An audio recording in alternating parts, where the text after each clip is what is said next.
मुलगी शिकली, प्रगती झाली, हे तुम्ही ऐकलं असेलच. मात्र आता तेवढ्यानं भागत नाही. कधी कधी मुलींना दुर्गा अवतारही धारण करावा लागतो.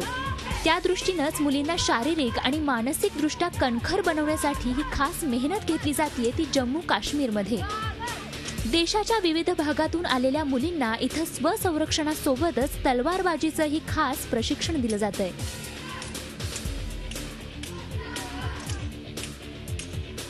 शिवाय जुडो, कराटे, नेमबाजी शिकवून मुलींना सक्षम बनवलं जातंय.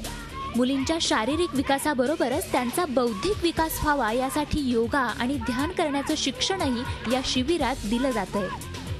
7 दिवसांच्या या शिबिराला दुर्गा वाहिनी शौर्य प्रशिक्षण असं नाव देण्यात आलंय. समाजाचं आणि स्वतःचं रक्षण करण्याचं बाळकडू त्यांना पाजलं जातंय.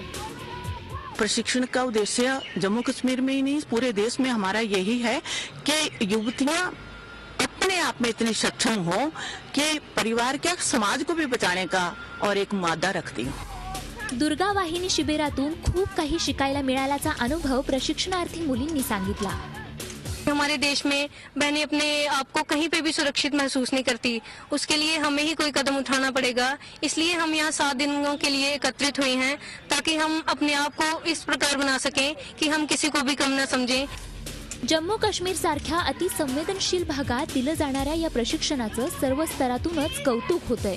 या शिबिरातून अनेक दुर्गा तयार होतील आणि समाजाची सेवा करतील अशी अपेक्षा आहे.